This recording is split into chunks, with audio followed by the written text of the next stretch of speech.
Committee of the whole meeting, January 28th at 1 p.m. I'd like to call this meeting to order. Approval of the agenda. Do we have any late items? Hearing none. Okay, recommended that the Committee of the whole meeting agenda for January 28th, 2026 be approved, circulated. Can I have a mover? Pam, seconder Ian. All those in favor? Carried. Thank you. Adoption of the minutes. Recommended that the minutes of the Committee of the whole meeting held on January 14th, 2026 be approved or adopted. Any errors or omissions or anything? Everybody's good? Okay, I have a mover. Councillor Evans. Okay, seconder, Councillor Beach. All those in favor? Carried. Thank you. All right, moving into delegations. We got 3 delegations today, and we'll start out with Sergeant Murray McNeil. Murray, you're up. Thank you. Thank you, Councillor. Here to present the third quarter report to Mayor and Council today. That's for the time period of October, November, and December 2025. Start off the traffic stats. Here we go. So October we had 43 traffic tickets or warnings. November 58 and December 28 for a total of 129. Comparing that to the same quarter for the previous year, 2024, 2025, it was significantly lower. We had 218 in that time. So with 5 members working, resulted in an average of about 8 stats per member per month. The traffic goal of 10 was not quite met. Total numbers, 129 were comparable to 2023 numbers, which are 122, but as I said, a little bit lower than they were last year. Impaired drivers continue to be something that we were seeing lots of enforcement taken against. You can see those numbers there. They kind of speak for themselves. 10 in October, 12 in November, and 2 in December. Total of 24, which is quite significant. There were 30, which is even more than that back in 2024. But you can see the large increase in those 2 years, 2024, 2025, where we only had 3 or 5 of them, sorry, in 2023. So significant increase in that. No fatal collisions for the quarter, again, which is very good, obviously. Break and enters, happy to say we don't have a loss report on that. Back in November, we had a break into a garage on Montcalm Crest. 7th here, power tools were taken. And then the same month, November 23rd, some sea cans had the locks cut off on a property in Hillier Road. Fencing had been cut, however, nothing was taken from the sea cans. Theft of vehicles, we had some instances of that. On October 22nd, we had a side-by-side stolen from a cargo trailer in Riverside that was parked on a property being stored.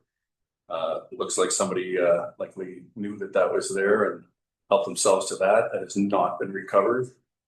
October 23rd, we had a Dodge 2500 Ram that we had located on a rural property out at Libarga Road in Malaqua. And that had been stolen a long time ago. It's been reported since 2018 out of Alberta. It was in poor shape, but it was returned. The insurance company still wanted to do a salvage on it. October 23rd, we had a Jeep left at a repair shop here in town. It was stolen overnight, and the vehicle was recovered in Ontario. So it was obviously in better shape than the owners probably thought, leaving it at the shop and all the way to Ontario, damaged and abandoned. I can mention this not in this report, but we just had a truck stolen this week here in town. It was on a business on Finlayson Street. It was a commercial truck, like a 3500 Chevy truck. And it was stolen and recovered the very next day. So yesterday morning, Kamloops taken and recovered there. So that was a little concerning. We had someone that we were looking at as a person of interest for that, and they were only in town briefly, and they have since left town, and that vehicle ended up in Kamloops. So we shared that information with our colleagues in Kamloops. Looking at the statistics here for 2025-26 third quarter, everything's pretty much matching up fairly identically with 2024. Nothing's jumping off the page. The numbers are all quite similar. Break and enters, as I said, were low, and we had the 2 reported there. Theft of vehicles 4 compared to 1. Almost identical in the actual calls, 445 to 450, and no fatal collisions. Calls for service, as I said, they were pretty much identical. The detachment remains fully staffed. Sergeant in charge, the Corporal McLean, and the 4 constables. And files of note, in October, we had a guy charged with obstruction, flight from police, dangerous operation of motor vehicle, 52-year-old resident of Alberta. He was stopped for impaired driving accident, and he decided halfway through that impaired driving that he just drove away. So it's of course going to result in extra charges and more attention, but that's what occurred there. November 22nd, we had a report of a man being approached and cut by someone that he knew. Guy pulled a knife on him, and that was right here in Sycamoose. They suffered a 1-inch cut from the assault and provided us a statement. We got an arrest warrant for that individual, and they're no longer in town. They've left. December 31st, we had a 32-year-old man arrested for an assault that took place on Spruce Street. There was a lot of activity around that 500 block of Spruce Street at the end of the month in December. Extra police attention there. That individual was arrested a couple of times, made a court appearance, was held in custody for a little bit of time, and then released by the courts on several conditions. So that kind of put an end to the files we were seeing generated there. There was one instance where the individual from there went into Valley Seniors Home just across the highway. That caused some obvious concern from the staff and residents there. So we worked kind of diligently to deal with that and get it before the courts. So that happened. That's about what I have to talk about. We dealing with that and dealing with the other matter that I mentioned with the truck. So that's the report for the quarter. Thank you very much, Murray. Really appreciate it. You've been busy with 455 calls for 3 months. That's pretty. It's kind of standard though. It's not. I wouldn't say we're overly busy. It's just that's our standard kind of thing for the time of year. You're busy, yeah. Council, anybody have any words? Bob, go ahead. Hey, thanks for the report, Murray. I noticed that assaults went from 5 to 10 for 2024 to 25. Have you noticed an escalation in people's around a lot of anger, or have you noticed this is happening more and more across the province too? I can't speak about the province, but some of those would be what we call domestic assaults, where there's problems in the home. Somebody reports being assaulted by a partner, and then we have protocol. We deal with that separation of the two parties and whatnot. And you're also looking at in this quarter, it was Christmas time. There's people under extra stress with that, so that they have seen an uptick in it. None of the assaults were anything that I would consider to be a serious nature. We didn't have anything like that, I'm happy to say. Good, thanks. Okay, thank you, Bob. Councillor Bailey and then Mayor Anderson. Yeah, thanks very much for the report. And now that this insane idea about decriminalization is coming to the end in a few days, are you going to be changing your approach to how you police that? I guess that's my question. Is no. Okay. Substance use is a health issue. Like people that become addicted to it and use it, and they've taken away the decriminalization project, we'll call it, but it doesn't really have any bearing on how we conduct ourselves. Like during the decriminalization and prior to decriminalization, the courts were not approving charges for people having a minor possession of these drugs. There was no appetite for it prior to decriminalization, and now it just gives police back the powers to arrest individuals if they are using in a public situation like that and causing problems. And we do have that power that we didn't have during decriminalization. So it's another tool we can use. But as I stated in Sycamoose, while the decriminalization project was on, it wasn't something that was ever rampant in this town, I'm happy to say, and Mayor and Council were happy to say that we didn't have a lot of public use of those drugs. And then, of course, went around with the bylaw to take care of that when the province said, okay, you can use these in public parks, and the district obviously didn't agree with that, didn't want that. So. Yeah. Yeah, we certainly didn't agree with that at all. Well, just to make a comment on that, I'm glad that you as public safety officers and police now have that ability to say, hey, this is not right. We don't need to necessarily charge you and convict you, but we have the ability to actually deal with that situation. And I think that was the tragedy with that project. I mean, you call it a project, I call it an insane experiment, but you're trying to be diplomatic. I'm not. But it is one of these things that I certainly hope that we don't see any more of these live projects like this going forward, because this was such a failed experiment and it didn't actually get people into the areas where they could get help. It allowed the addiction to continue without the off ramp of getting people actually the help. So anyways, I'm glad that it's coming to an end, and I'm glad that you guys actually have the ability then to go ahead and really do what you have to do in those sort of situations, regardless of whether the court would proceed on charges or not. Anyways, that's just a comment, I guess. Yeah. Thank you. Mayor Anderson, and then Councillor Rich.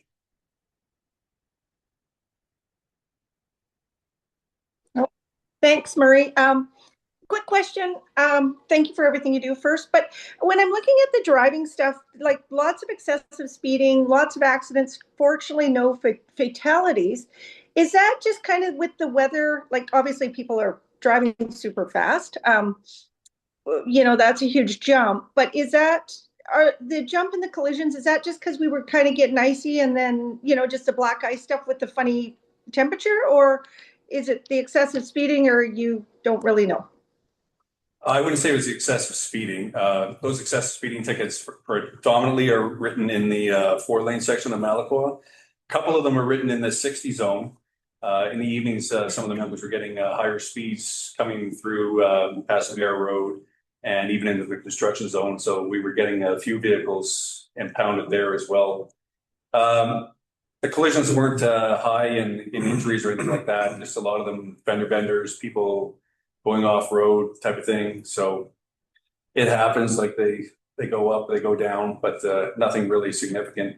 I think Ames, well, we've had great weather. I don't think anyone can say that the condition of the highway has been detrimental in the past quarter at all. So that's a non-factor in anything like that.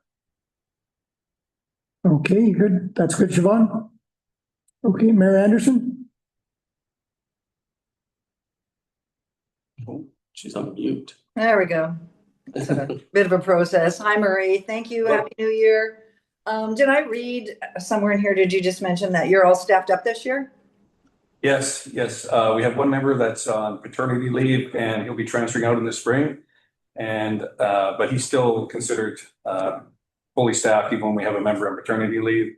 And I've already put the papers in and have that member replaced. So that's perfect. So for the summer, we will be all staffed up. Well, don't jinx me, but I intend to be. I will try not to.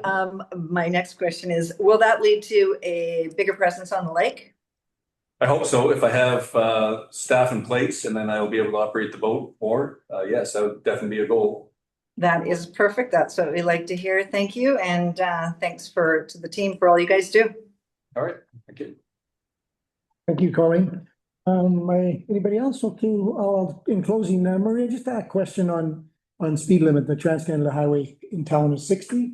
Not including the construction zone and that's going on there, but Salmon Arms like 50. Is there a desire for the RCMP to see it to go down to 50 in Sycamoose? You meaning like in front of the Husky and like through that section in front of Tim Hortons? Yep. I don't see a need for it really at this point.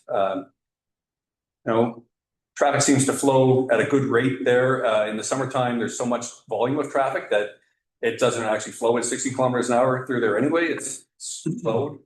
But no, I don't see a need to put 50 through there. In Salmon Arm, they have several traffic lights that everyone knows. And I think that may play into why it's a lower speed limit with the denser construction of businesses there and all of those multiple traffic lights.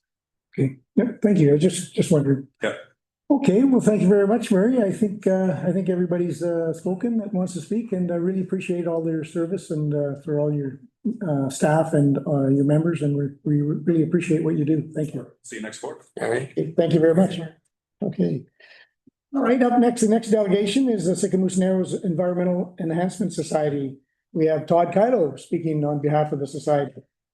Go ahead, Todd. Good afternoon. Thanks for taking the time. Just a quick update of where we're at and what we've been working on.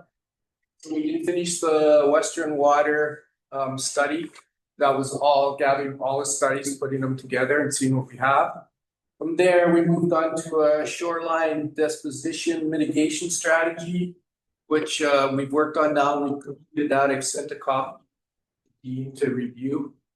And then from that study that we performed and the analysis we've done, we need to do a bigger hydrology study, which basically will give us how the water runs, when it runs, what kind of sediment flows we have. So that's the next baseline study we have to do. And it's quite expensive. It's about $75K. So we're going to be looking for source funding to find out different avenues of how we can do that. But before we can move on to anything else, we have to get that. That's the next phase to do. We also looked a little bit at the actual economics of the foreshore base in Sycamoose. It's about 180 million in tax revenue base that Sycamoose has just because of foreshore properties. So it's a huge number. It generates hundreds of thousands in PST and GST. We generate millions of dollars in tourism because of it. So, the Sycamoose Narrows Enhancement Site wants to see, we got to put more emphasis on getting stuff done. Like, for example, our foreshore leases. Again, we've gone another year. We don't have anything, nothing. There was an update from the Kamloops office through Keith Weir that he had a talk with one of the girls that we've been meeting with. I don't know if you guys remember the name Mike Toast. He was the not the deputy minister, but he was the administrator of the ministry at that time. And he's no longer it. It's a new girl that I think out of Williams Lake. That's the new person that we have to deal with now. So Sneeze would like to ask that, council put more pressure, maybe on a monthly basis, to this ministry about what's happening with the foreshore leases, where we're going, because it seems like there's a long pause in between of us getting any correspondence with them, and nothing happens. Here we sit again. So as a landowner, we have millions of dollars of infrastructure on that foreshore. It's hard to get banking, it's hard to get refinancing, and they don't seem to care.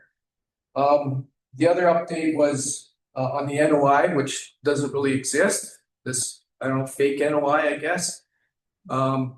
So apparently, First Nations has till the end of March of this year to complete their studies for their cultural significance. Apparently, they want to know what the docks and the Sycamoose Narrows is doing to their cultural heritage that they have.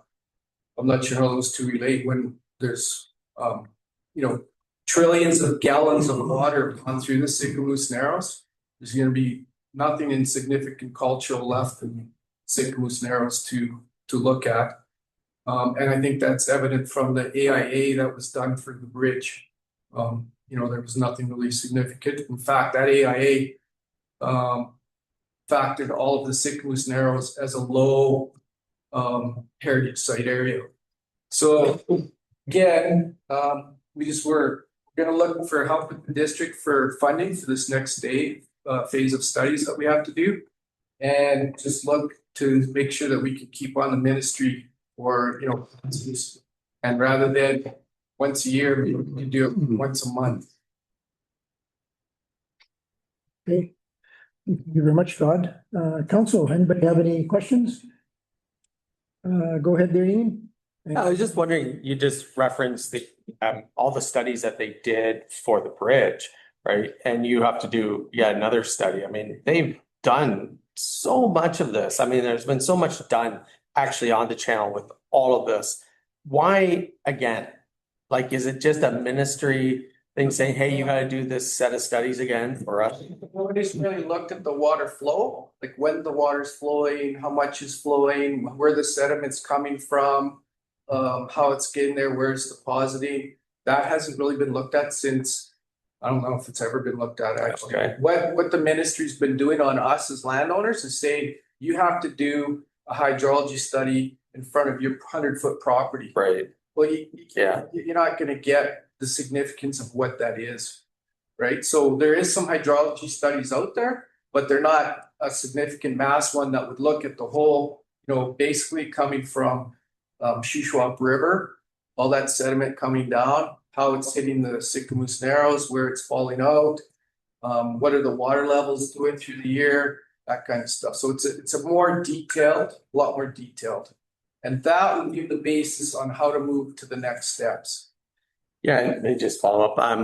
I'm also really concerned with what they're doing with the foreshore leases. I mean, it's ridiculous to me when you have millions of dollars literally in these businesses and banks are looking at you going, hey, are you actually going to get that lease again? And you're like, well, maybe, maybe not. They never took one away. That's basically the situation you're in. Yeah, And I wonder, should we be changing some tactics on that and figuring out a better way that council can support that? Because that's devastating to a business. As a business owner, I know that. Like, if you can't actually say, hey, this is my business, it's intact, it's whole, and allow me to either grow it or sell it or whatever, right? It's debilitating. And somehow that, first of all, shouldn't be allowed. And second of all, I don't know why it has been taking them forever to give you guys some certainty to something that's already there, right? This is not, you're asking for something that isn't there. No. It's there, and they're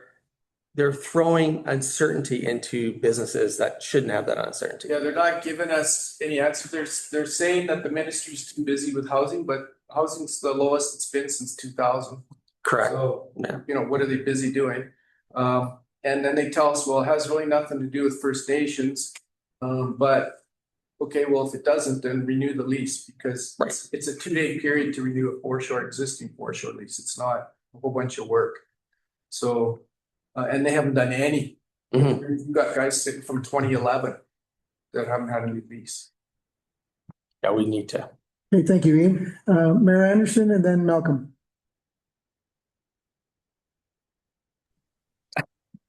Tricky button today. Thanks, Todd, appreciate it. And yes, and I hope everyone understands what financial difficulty this does cause to, I'm just going to play off what Ian just said, to the business owners in the channel. We do have, since our last sneeze meeting, I think you've given us some numbers that we can work with. And I think Dean will be setting up a meeting with Lori Halls in the next couple of weeks when I'm back, so we can have a conversation with her. And I do believe and agree with you. Yes, we should not let this go, and we should be rallying behind those business owners on the channel, and touching base with them every month if necessary. So we will, and us. Thank you, Colleen. We kind of lost you there for a minute, but we got the gist of it. Go ahead there, Malcolm. Yeah, thank you through the chair.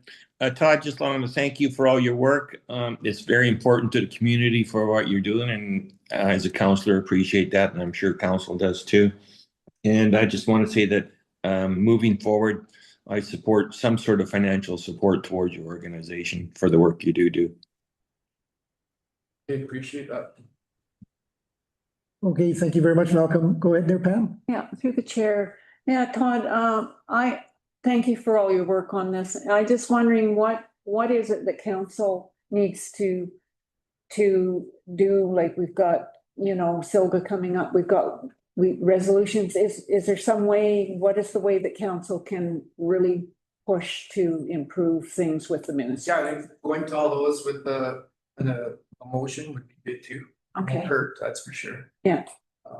And the more people we can get out there to structure, I mean, you know, 2011, no forestry lease renewals is ridiculous. For any landowner shouldn't be facing that. You know, we're still paying the taxes on those forestry leases. They haven't looked at that. And the part of it is like I just got a renewal for my foreshore lease. I think that's gonna be what's gonna hit next, is because I've seen it hit in Vancouver already. They're really raising foreshore leases. One person who was paying, I think, 18,000 a year, theirs got raised to 60,000 this year with no notification. So that's the next thing that's coming down.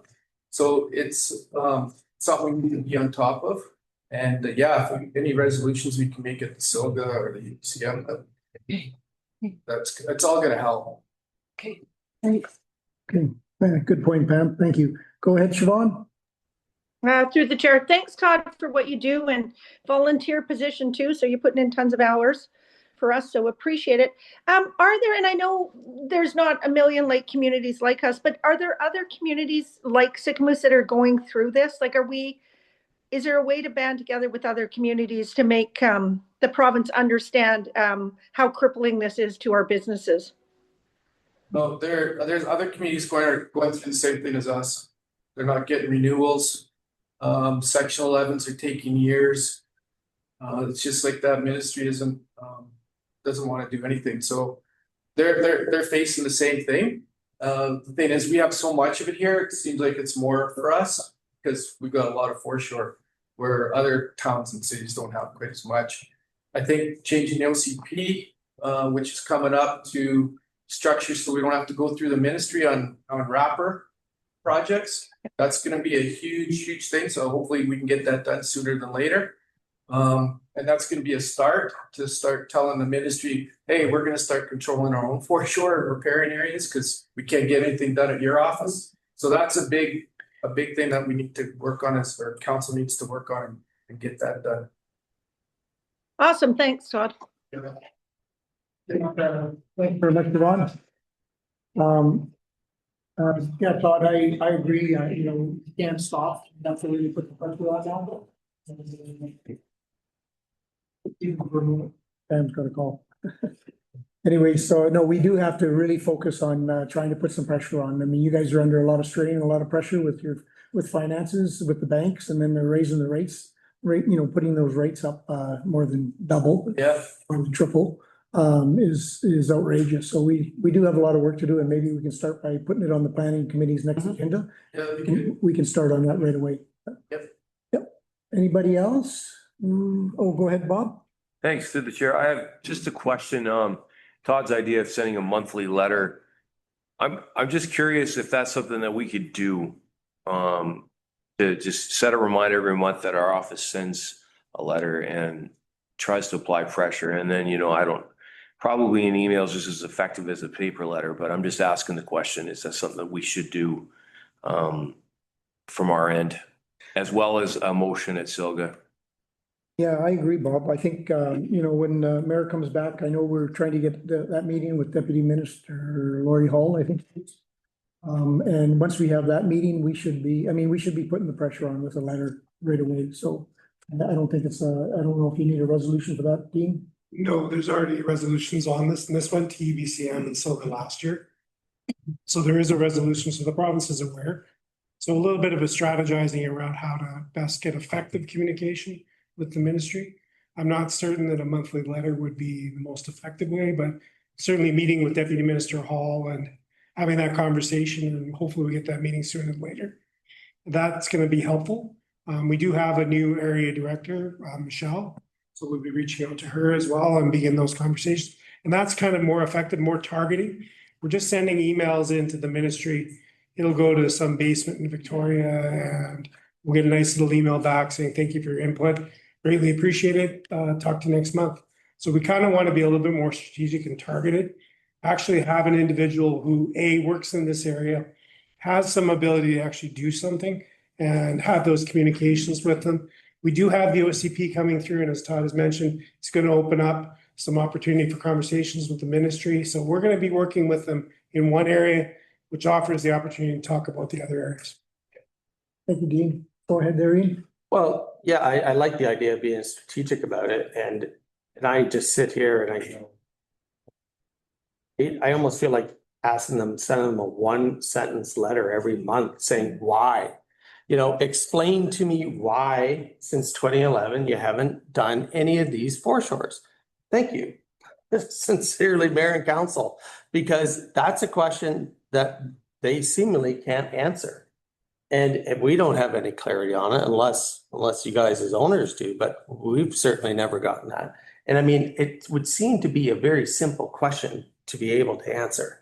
Like if you have a reason somewhere in the wonderful bureaucracy as to why this is not being done, then state it, right? And state how we could get there, unless your goal is just not to renew it. And I think that's what everyone's thinking. That's the elephant in the room here that we're all thinking in the back of our head, is they're just trying to drag the buck to not actually renew these things. And if that's the case, then let's have a fight and a policy discussion about that. But they're not even saying that. And so I guess what happens with some of these things is they get in the background and everything's kind of hush hush. And they don't get discussed, or the implications of what they would like the policy to be doesn't get discussed. And somehow we need to actually have this in the public domain to say, here's the implications of your actual policy of not renewing foreshores, and not have that hidden from the public view, in my sense. And I think that's what's been going on. Since it's out of sight, out of mind, and they like it that way, then it doesn't get the attention. But it's ridiculous. It's a terrible way to actually run government, in my opinion. Okay, thank you, Ian. Go ahead there, Pam. Yeah, through the chair. Yeah, I agree with Ian. And so the thing is, how do we make this more a public issue on a regular basis until they start paying attention? Because it's going public is what's going to force them to take action. Take action, yeah. Yeah, no, it's very important to go public. And I think we can start by, doing our homework on the planning committee right off the hop and start talking about it. And hopefully pretty soon we'll have the OCP, the draft OCP that we can review and revise if we have to, and go from there. So, yeah, thanks, Pam. Okay, anybody else? No, thanks very much. Really appreciate all the hard work you're doing, Todd. Your meetings are very informative, and thanks for bringing that to our attention again. Okay, thank you. Charlie. All right, moving right along. Our next delegation is District of Sicamous Chamber of Commerce. Sheila's got the floor. Sunglasses up here today. Good afternoon, everybody, and thank you very much for having me. We haven't had a chat for a while, so I thought I would come in because I'm sure some of you have heard the rumor and just want to confirm it. Yes, I'm retiring. So this will be my last presentation to council as my new staff member, unfortunately, who's supposed to be here today, sick. So we're not getting off to a good start, but you will soon meet her and she will be providing information going forward. So I just thought we'd kind of go over what's been going on for last year and talk about what's going to be coming up for this year. These are the folks that have been sitting on the board executive, and some will stay, some will be going in March when we have our AGM. Ongoing. We've really been excited to have some young people join us. So having Madison DeWitt sit on the board has been really good, and some new people to the staff last year. Again, looking at the screen, 2 of them are gone, but it was really important that we mention them because they've been an integral part of our organization for some time. I mean, Jess was with us for a few years and she's moved on to do something that's more closer to her heart. And Hannah's just had her second baby. So hopefully we'll see her come back and be part of the museum. That's what she's threatened to do. Christine is hanging in there. So we still have her on staff. We still are fortunate with our partnerships and are glad that we have all of these partners that we can do projects with and rely on to support us as well. Last year, that was our annual general meeting, and you can see everybody was there. We had an all-girls team. It's the first time. So I think they're gonna be looking for a few guys to step up again, trying to get Pete to come back. So there will be some requests for new board members coming out in the next month. So if you know of anybody, please let them know.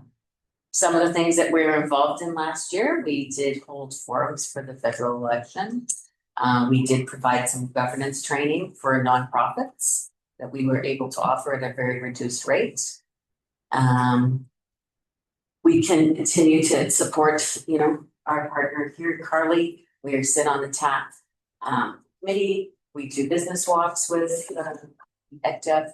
So that's a really important relationship. And I have brought Jen, who is our new PD soon, to the TAC meeting. So she's starting to get involved and learn who our players are and ask questions, which is really important. Get our catch up with mayor and council. So that's something that I've encouraged her to continue to do, but I've also asked her to make this run.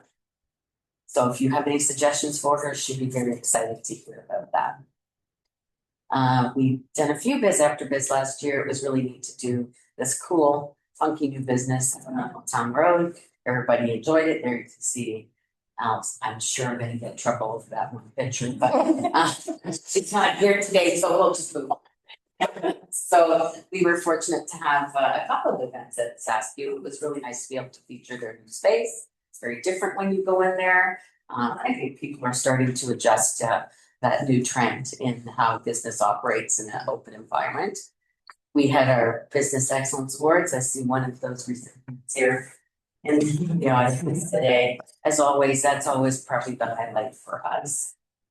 Had a great evening and lots of support, and had one of your own staff members recognized for her participation in it too. So we continue to work in an advocacy role, which I really enjoyed on a much greater scale, working with the BC Chamber. Was very excited last year to go and present the road rescue compensation policy request, and it was very well received, and they are proceeding that. So I, again, have encouraged her to continue to work with advocacy and with the BC Chamber. A lot of smaller chambers in our area have sort of removed themselves from the BC Chamber. We continue to pay our membership because we find that a vital portion of what we can do for our members and have a louder voice. So we saw how that worked when we went and challenged the whole backcountry closure. So that's something that the board will continue to foster and work on. Small Business Week, again, we were fortunate because we do have a great relationship with SASQ here, and did put on a couple of workshops. This one in particular was really quite enlightening about how you can protect yourself just with your email banking. So it was really good for all of us to attend that. Talked about being here with our own advocacy. We still will work with advocacy locally. When I came and spoke, I think last year, we talked about some of the things that we were working on. We talked about the healing center, the rec center. We also looked at employee retention. We were talking about the official housing issues. It's not like we're reinventing the wheel here. What we were looking at is how we could support and work with our partners to deal with all of these issues that become very integral in our community. So there was an actual survey that went out about these. That's still ongoing. So our members will continue to have input into those. We will feed that back, obviously. Inside our office, you'll see our pop-up. Our business continues to grow members. They have to come, some go, some move.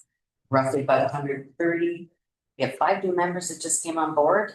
That's been really great to have Jen go out. She's a fresh face, and it's always good to have somebody new. She has a little side hustle of her own, so being able to talk to people about her business is actually engaged businesses. So she's brought on 5 new businesses since she started in October. So that's really great. We continue to do a business directory. So a lot of our businesses locally don't have phone numbers. They use cell phones. So we try and keep that updated. So when somebody's looking for them, they come in and buy them. And it is on electronic also. Our map, we don't think we'll ever give this one up. I encourage them not to. Our hotels really like it. It's a paper copy. they can write on it. Carly and I learned that the hard way when we did the shiny one, you can't write on it. So we'll continue to do that. And we do about 5,000 of them just through the summer alone. This year we wanted to do shop local promotion. We were lucky to get $400 from Saskatoon. And we put in $100 out of our own budget so that we could encourage people to shop during the month of December and enter with their receipts. It had to be one of our members, however, that they shopped at. It could be anybody that is on our list. And there was a draw made, and a lucky winner got $500 at the end of it to spend over the Christmas holidays. A bit about the visitor center. So 2025, it was still a pretty busy place, but it was mostly because of the construction, the reduced numbers that we saw over at the beach park. Move on. So thought I would just give you some stats. So this is what we had walking through the visitor center. Visitors right in our office. So pretty similar. People roaming a little bit more. So we had 3 really engaging young ladies this year, which I was really grateful for. So they had no trouble talking. That is usually how you get these ones, is by them being able to approach people and have a conversation. On. Place of origin, those are always really interesting to me. We love it when people come into our office and we get to find out where they're from. So you can see we're still, the locals, that one is really educating. Those are people who actually come in and admit, I did not know you. So, 2,300 people. BC, Alberta, kind of on average for us. Nothing really, popping out there, but people are still coming and stopping in St. Louis. The information they were looking for, you can only imagine. A lot of that was, how do I get around this construction? That was by far the biggest request that we had.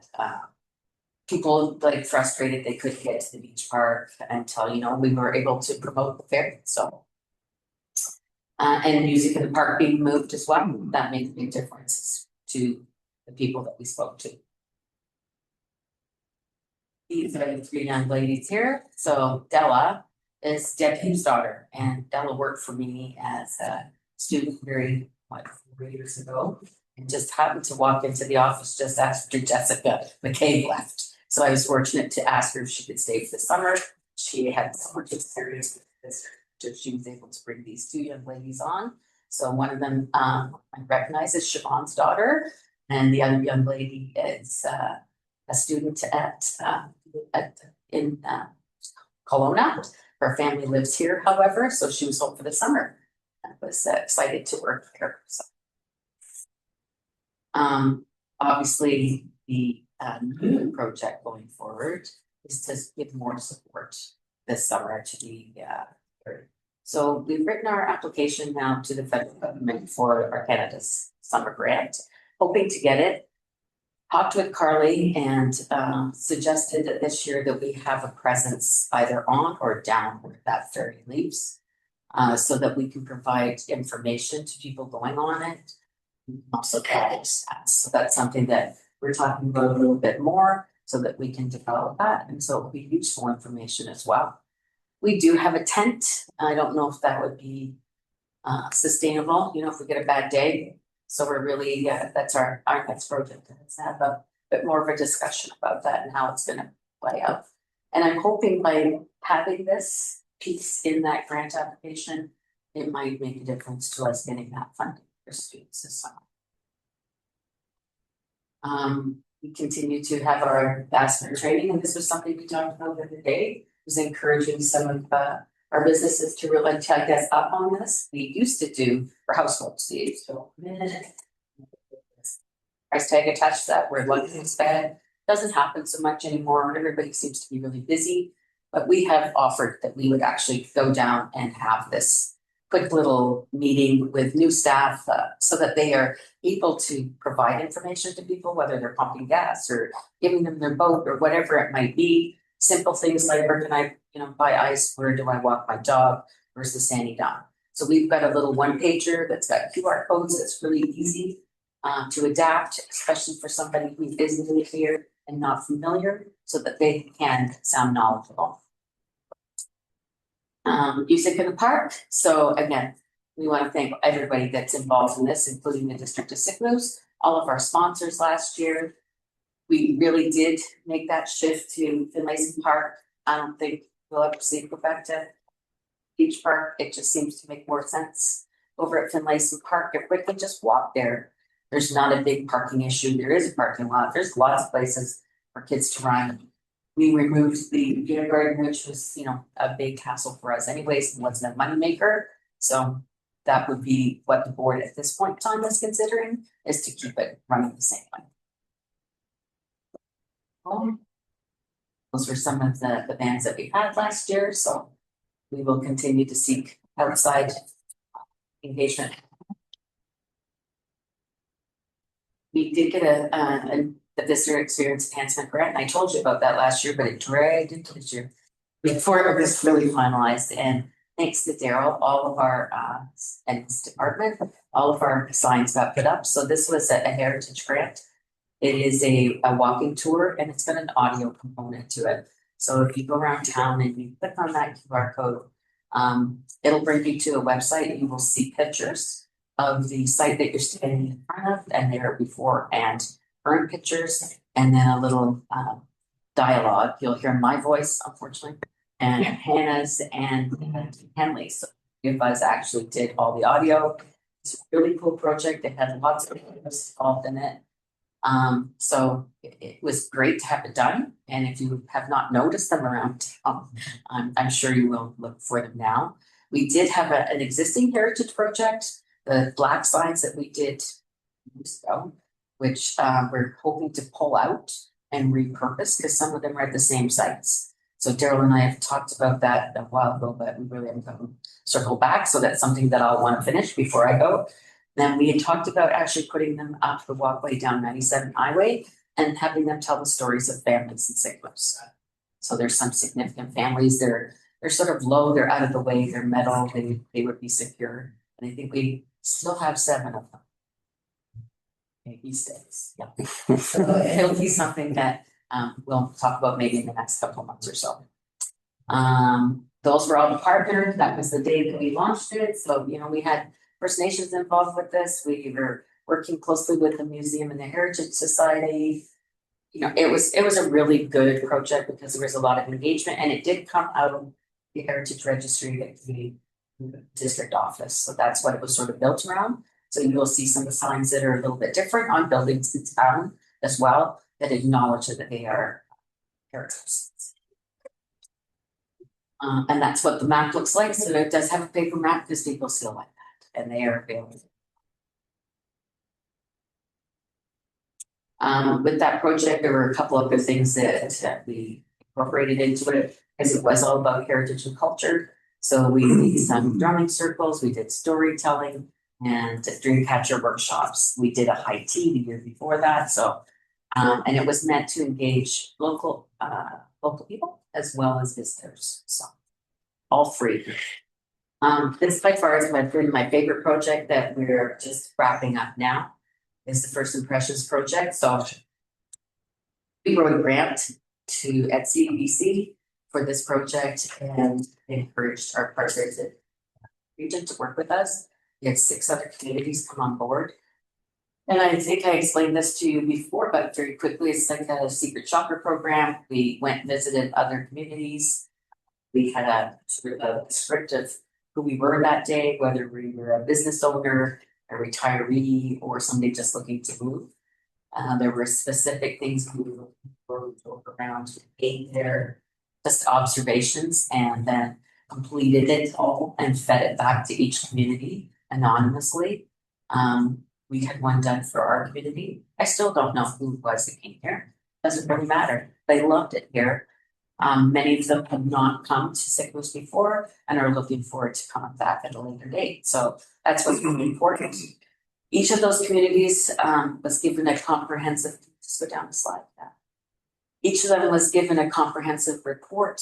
The data that we gathered, we fed back to rural BC. They put those reports together So each one of us now have had the opportunity to share those. So we have shared ours with council, with ECDEV, and our board of directors as well. We have also met with sort of a working group because the project, the report actually came with a plan of some action items. So we have reviewed those action items. For our community, we were blessed with the fact that 4 or 5 of those action items are ongoing or completed. So it's a bit of favor for us. So we now will do a public consultation. We will talk about some of those action items. Because some of it even has to do with the OCP and some of the things that are in there. So it is really exciting. I'm looking forward to wrapping it up, but there's a part 2 for at least me on this one. So I'll be writing another grant application to work a little bit closer that will, with these communities, the ones that want to participate, to encourage shoulder season visits to each of our communities using our neighbors. Because a lot of them thought it was great to come for a day, thought about coming overnight.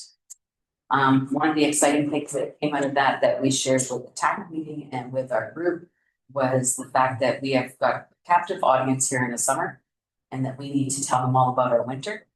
So maybe at at the car show, we have sleds there and talk about come back in the winter.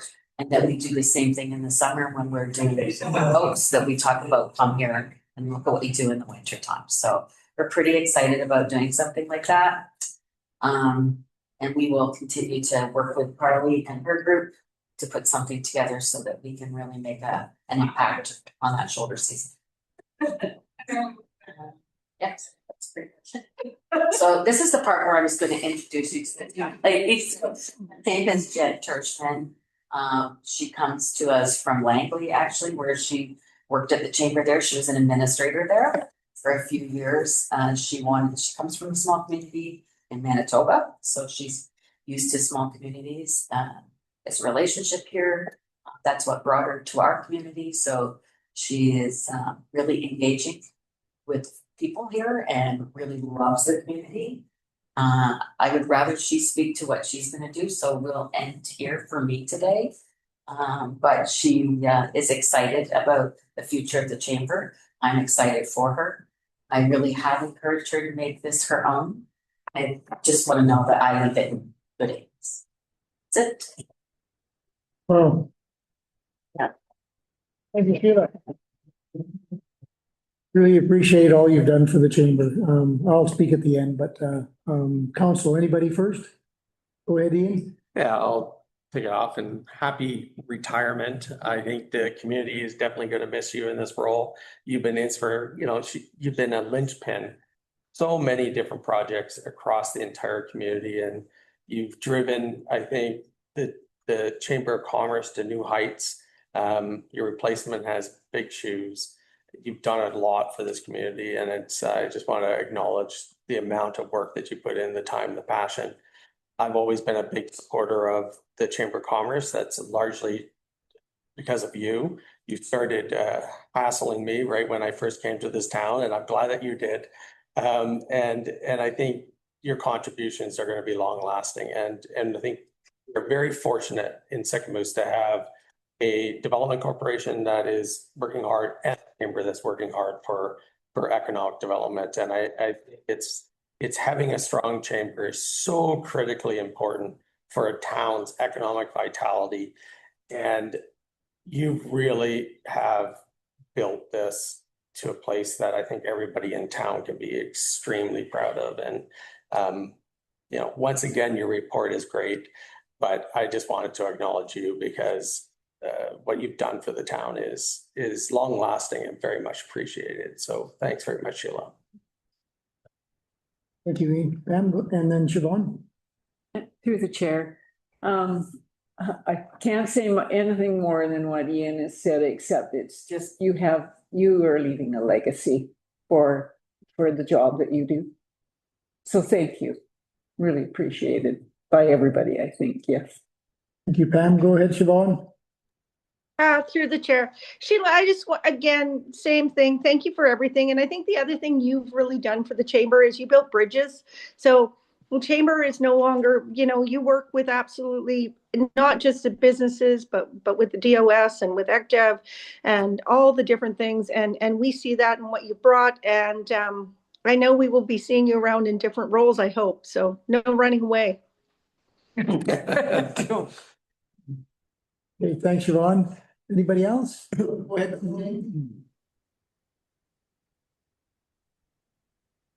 Did you call me Gord? Yeah, go ahead. Sorry about that. I didn't hear you. It's kind of cutting in and out. Big thank you from me as well, Sheila. Thanks for all you do. And I wish you all the very best in your retirement. And you do find a passion that you want to enjoy in your time off. Thank you. Thank you, Mayor Anderson. I just want to say, Sheila, I mean, this might be dating me. I remember sitting in a little houseboat at the end of Main Street 40 years ago with actually Todd's mom and the Canute and some of the old Ramsdale family. And it was so small, the chamber was so small. The board of directors couldn't hardly even fit in that room. It was so small. But I mean, that dates back almost 40 years ago. Where the chambers come in all those years. Everything you've done is actually, has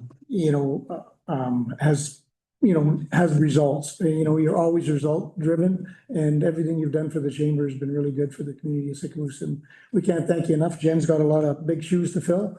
And we wish you all the best in your future retirement plans. And thank you. Can't thank you enough. Thank you. Thank you. I will be here till September. I will be helping through the summer months to get her up and running because she's never done anything with a visitor center. So I'll be in the background, and like I said, I have a project to finish. So I'll get that done. So I will be around, but she definitely is really taking over at the So I encourage you all to come to that and welcome her. Like I said, I think she's got some great ideas. I'm a big believer in after 7 years, you need to move on because your ideas are just start revolving them, and that's never good for anybody. And so I'm really excited about her new ideas. She's talked to me about. It's great to have that fresh outlook. Excited again. Makes me excited for the chamber. So like I said, for me, it was really important. I was hoping to leave last year. That didn't quite work out, but it's been really important to find somebody who will continue to, up the game. That's what you want. Yeah, and thank you for sticking around and helping mentor her, until the AGM. So really appreciate that. Bob, you go ahead. Yeah, thanks to the chair. Sheila, I remember at the beginning of summer 2020, you had a really great idea. Make a video of all the businesses, say the Sicamous is open for business. And that's just indicative of what Gord said. You've had great ideas, you're creative. We want you to keep doing that. And thanks also for all the work that you do and for being part of our community. Hardworking woman, thank you. Thank you. Thank you, Sheila. Yeah, pina colada time. Okay, moving right along. Department updates, development service update. Nicole. Okay. Thank you, through the chair. Yeah, we'll just pull up some of the reports there. Thank you. Okay, so development services update over to December 2025. This first up is the bylaw. We had about 20 new files created last quarter. Anything open that hasn't been closed is typically an unpaid ticket. We're continuing to receive payments for unpaid 2024 tickets. Those have all been sent to collections. And then most of 2025 has also been sent to collections with the exception of a few from this last quarter. And we're just really happy to see the bylaw officers on top of tracking the unpaid tickets and taking additional steps to ensure that they're paid on time. Late last year, she was catching up on 2024, and now we are up to date on 2025. So going to continue that through for 2026. For the types of complaints, this next sheet here, mostly traffic enforcement over the last 3 months, a handful of business licensing matters as we were wrapping up 2025 licenses and renewing for 2026. About it for bylaw this quarter. Can you continue or questions? Okay. So building quarterly. There, thank you. So definitely slowed down the last quarter, and we haven't ramped up yet this year. Now is a good time to get in those building permits if anyone is thinking about it. Get ahead of the game for spring construction. We just published the December report as well as this October to December quarterly report, and then a comparison between 2024 and 2025. So that gave us a good snapshot of how the year turned out. In 2024, 81 building permits were issued in total, and in 2025, 85 were issued, so on par. But for 2024, the construction value was much higher at about 40 million, and in 2025, we are at 27 million. But that doesn't mean the builds were any less complex. So for 2024, we were heavy in commercial with 2 new constructions at 26 million and a few alterations. That included 534 Main Street and then the new seniors housing. And then in 2025, we had 4 new commercial at 15 million, and that was 1,002 seat frontage, units at 425 Main Street, and so on. And then on this next page is just a list of the files that were worked through in the last quarter. So all of these are posted on our website. Okay, thank you, Nicole. Yep. Questions, council? Anybody have any questions? Yes, I can't see. Nobody's good. Nobody online, no. Okay. I have one more for planning. Okay, go ahead. Just a short update. Super happy with how we've wrapped up the year and set up a few projects for building permits early this year. I think our timelines are looking great. I know this isn't an annual report, but now we've tracked consistently for almost years of what our turnaround times are looking like. And right now, I think we averaged around 37 days for a development permit. And of course, there's a ton of work that goes into before something's actually applied for, but after it's applied for and we go through PDC and then notifications if required, and then to council, that's pretty good turnaround. And then development variance permits averaged around 40 days last year. They require advertising, letters to neighboring properties. So it took a little bit longer, but still a great turnaround.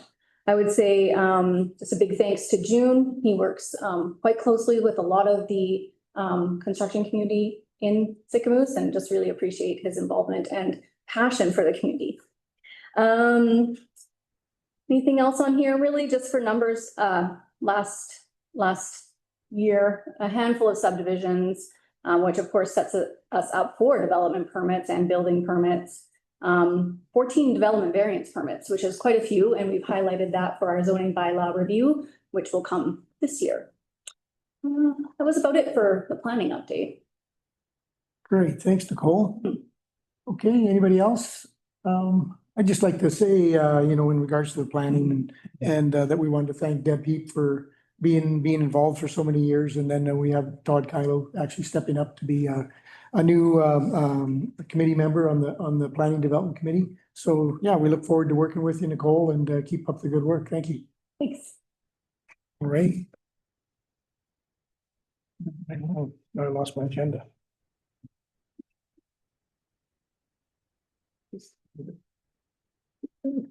Okay, we're gonna move on to 217 Finlayson Street. That's Dean. Thank you, Mayor. So this report is just feeding out of our late last year. We had a report on 217 Finlayson Street. We've got some vacant portions of that building. The medical clinic has moved over to the new facility. So this was the request from council, was we look at a way of doing public consultation and offering the opportunity to the public for proposals for that vacant component of the building. This report simply outlines and requests council to give us the approval to go ahead and do that process, and then report back to you on what the results of the proposals are. So we'll receive from the community, we'll send out a summary guide of what we need to see. We'll need to see some financial, we'll provide the limitations to that. The duration has to be in line with our agreements with the province on the bridge and the parking that's there. So approximately 2 years, we're expecting to have the bridge finished, and those will be the durations that are in there. There's some limitations on that building, and we'll provide those in the guide to the proponent creators. We'll offer a couple of weeks for that to take place, and then we'll prepare a report back to council with a summary of what those proposals are, and we'll begin that discussion. So this is a precursor to a future discussion that may take place on that property in the long run. But for the next few years, we've got commenced with the province as well as our existing tenants. And who has confirmed the intent to continue to operate in that property. Thank you, Your Worship. Okay, thank you, Dean, for that report. Okay, I'll read the recommendation that the council direct staff to allow the community to submit ideas for the use of the vacant areas in the building at 217 Finlayson Street, which is owned by the District of Sycamoose. And a mover, Bob, seconder, Pam. Any discussion? Go ahead, Ian. Yeah, I mean, this building is complicated. I think everybody knows that, and the amount of work that needs to go into that building. So I wonder if you can just highlight this year, because we do have a bit of a idea of what we have to do this year. What we have to do this year to get that building to still be able to occupy people. We've got a few things that are necessary for us to do related to the shell itself. Primarily water penetration. We can't allow water to penetrate the roof. We've got some areas around that. That's related to the roofing as well as to the window seals. So those components are regular maintenance that has to be done for this year. That's to be able to continue to have our existing tenants be able to operate in there. So that wouldn't be in addition to this component to it. There are limited additional works that could take place on that building that may come part of the proposals. Those will be evaluated based on the proposal and those costs, and whether that's a cost of the district or by the proponent. The expectation would be that the proponent would include that as part of their financials. Yeah, and just to follow that up, my concern about this building always has, and it still remains the same, is that we put money into it and then eventually it's still no building, right? There's something that we're gonna have to do to kind of keep this available for the next 2 years. I get that, but longer term, there has to be a discussion about what the community wants that space and that building and that land to be used for. And I'm okay with this as long as it's it's strictly short term and we label it as short term, because that I think is essential to keeping the options open. One of the things that I think we can do better at, and we certainly have lots of requests for money and funding for a lot of great projects. And, you know, out of all the ones I even heard today, this would be at the bottom of my list to put money into, to be totally honest. I'd rather spend money on SNEES. I'd rather spend money on, you know, economic development. There's basically anything other than spending money into an old building that I'd rather do. So it's fine to find new tenants, but we need to tell them explicitly that that building has this long list of problems. And, you know, we shouldn't hide from it at all. And I don't suspect staff will. But I think we need to be completely clear that this is not a building in excellent shape. It's a building with problems, and it's a building that we're going to have to eventually deal with. But I'd also like to see some of the, and I'm not sure if they quite are, but some of the information that council already has on this building be released to the public, and actually be attached to this call, because I think that's important context, is that you need to read those reports and understand those reports and understand what's happening in that building right now before you even say, hey, I want to take it on for 2 years. So that'd be my first point. And then the second point is, whatever proposals we get, I really think it has to be cost neutral. I think it has to be something that just makes minimal, it's not costing us money in order to bring new people into that building. If it requires large renovations, any of that stuff, I wouldn't think that would be smart use of taxpayers' money. So that's my comments on it.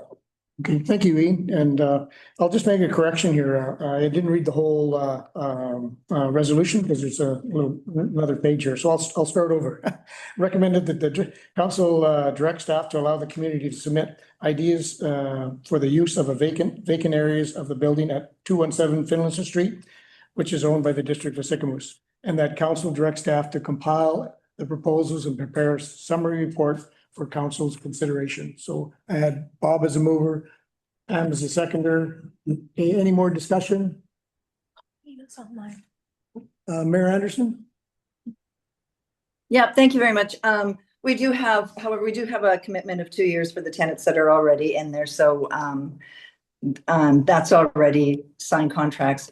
And I think, this sounds like this is going to be an issue for the next council to deal with. So, we just, I guess, need to move forward and see what the plan is moving into the future. Thanks. Okay, thank you, Mayor Anderson. Bob? Yeah, I'm looking forward to the investigation and the report and the possibilities, and it'll be a very interesting document to see what we can do with it. Thank you. Pam, you go ahead first, and then Dean. Yeah, through the chair, I agree with Bob, but I'm kind of excited to sort of see us look at it, even just on a, 2-year basis as something that we can try out in a model of supporting business, out of town business. I don't know, whatever, we've talked about a business hub, but so I think it's an opportunity to just play around with the space a bit and see how that would go over. Yeah. Thank you, Pam. Go ahead, Dean. So as Councillor Bailey mentioned, there is parameters of limitation of that building. There will be summaries that we will include in the proposal guide. We won't provide the lengthy technical documents. We will provide summaries so they understand what the parameters and limitations of that building are. That has to be clear so people understand fully what they're getting into. It is intended to be a short-term proposals, not a 20-year proposal, but the 2-year framework that we have contracts for is what we need to look at. Okay, thank you, Dean. Go ahead, Dean. We don't, we have a tenant in there that's attached to the DOS, obviously. But I think we just have one tenant in there, or is it two that's currently external to DOS? We have two external. Two, right? And they're both on 2-year leases at this point? One's a year, they're year-to-year leases. Year to year. So, I mean, I that's the other part of it. I want to know, like, what we're dealing with actual in reality, not that we have 2-year commitments. We don't. We have a year-to-year lease, it sounds like. But I do think as part of this consultation, I wouldn't take off the table that, council can make the decision this year where we would want to potentially take down that building. And I mean, I wouldn't take that off of the list of possibilities if that is actually what makes financial sense, and it could very well do that, right? So just to be clear, for clarity, this resolution for council is simply to gather information from the community. There is no limitation on councils. This is not proposing to limit decision-making for the future or for future councils, because as the mayor has alluded to, this will be future decisions that will be made by a future council as well. But the limitations are not being set by this. This is only so that we can go to the community for the proposals. We will bring that back to council with the information related to. We have a contract with the Ministry of Transportation related to our parking. Mm-hmm. So that is tied to a longer duration, which is that 2-year kind of commitment that we have in place, more so than our actual tenant contracts. So that's where that date comes from. But all that will be outlined in our report back to council, so council can make fully informed decisions on the proposals being presented. So Go ahead. with the ministry contract, I believe we're fully in compliance with the agreement that we made there. Yeah, so even if like, say, scenario A here, the building comes down, we're still in compliance with that agreement. Correct.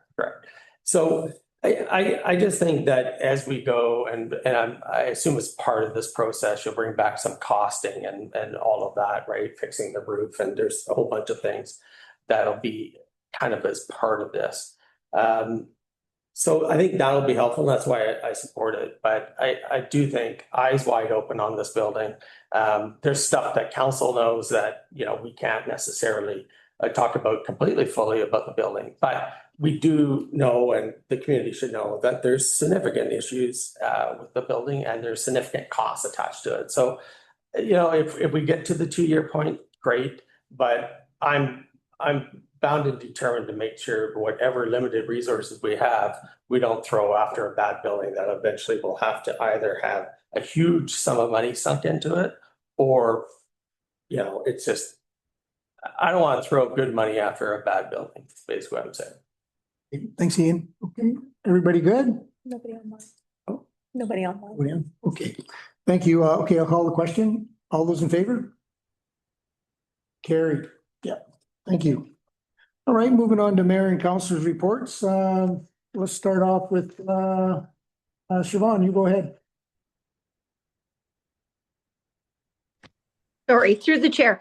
Yeah, busy couple weeks. I got to go to the high school and do the career life explorations, which was just crazy good. And boy, we got a lot of smart kids in this town. We got a lot of up and comers. I love it. Hit the wellness fair, which again, it was in our health center and just all kinds of new things going on town and some other businesses have been here, but it was very, very well attended and a really fun event and great to see something like that happening, on our cold January days. Chamber first impressions. Thank you, Sheila. Thank you, Carly. Again, tons of information and just a really great thing to attend. Spent some time with Sled Sicamous. I went to the school District 83 meeting this month out in Salmon Arm, and that was interesting. And we got a little bit of stuff done out there for the town. And I just also wanted to put out there, kind of on a sad note, that the Malaqua Food Bank was broken into over the last couple days. And they work with EBCSS, or local food bank. Stuff was taken. So if anybody, has a couple extra boxes of KD in the cupboard or wants to, because now they don't only have to replace the food, but they have to fix the building.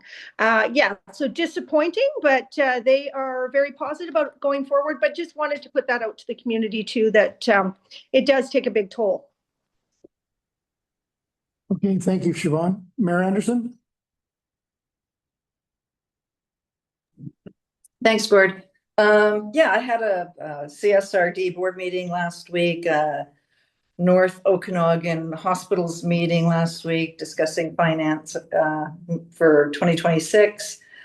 I attended a trail committee meeting that we requested for the rail trail.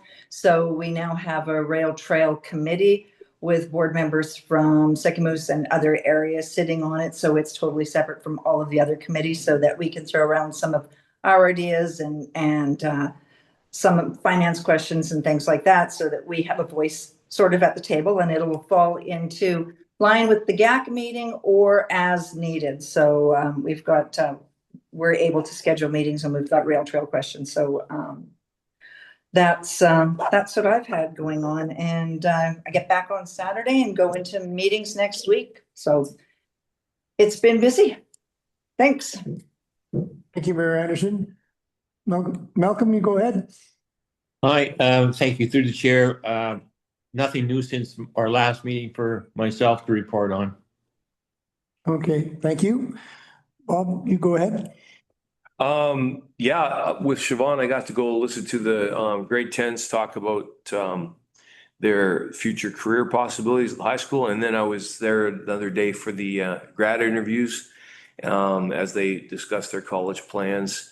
One thing that's readily apparent to me from that meeting with those kids is that I think we need to find a way to keep harping on the transportation question from Sicamous to Salmon Arm, because some of these kids want to go to college and they have no way to get there. And that was something that was really heavy on my heart after that day, to come up with a creative solution to get some of these guys to college so that they don't feel stuck. That was a big thing from that. And other than that, I went to the interagency meeting here, and Donna does a great job with all the agencies around the area that are serving our public and our kids and our families. So other than that, that's it. Thank you, Bob. Em, how about yourself? Yeah, I also attended the interagency. As Bob said, there's always lots going on. So it's a very positive and encouraging meeting to attend, to hear about what's happening. I've been working on a public education piece, planning for Probably we've got, I think the library is doing scams and frauds in early February. And I'm looking at sort of a bigger public education around addiction and opioid use and a panel format. So it's going to take a while to organize, and working with Jen Ribby from the Support Society, the Resource Center, to put on a panel of information and different professionals. So I've been working on that. And with the seniors, just a heads up, we're looking at a crazy hat day coming up in the future, and I'll be bringing you the details on that. So something fun. Really engaged. Pam, sounds exciting. Go ahead there, Ian. Okay, following on Crazy Hat Day. That sounds really interesting. That's one of the best reports you've done, ma'am. Crazy Hat Day. It's fantastic. Well, so I don't have anything Crazy Hat Day, but we had a planning and development committee meeting and welcomed our newest board member, Todd Kylo, and the report that Nicole gave, was the stuff that we have on the books now, but there's a lot of exciting things to come. And, staff's been working very hard on that. And I hope that comes sooner rather than later. And the OCP is coming. So there's lots of stuff that's going to be flowing out of planning and development into council's domain pretty soon. And so that's very exciting. And it's great to have Todd on board to kind of help with all that. So the committee's a pretty active group of people, and it's really nice to be a part of that. I got an opportunity to tour with Minister, with Bianca and Shauna and Gord, the healthcare center. And I tell you, we used every single minute to just twist her arm on a lot of different projects in Sycamoose. But also, I think she was immensely impressed with what the town has done collectively, right?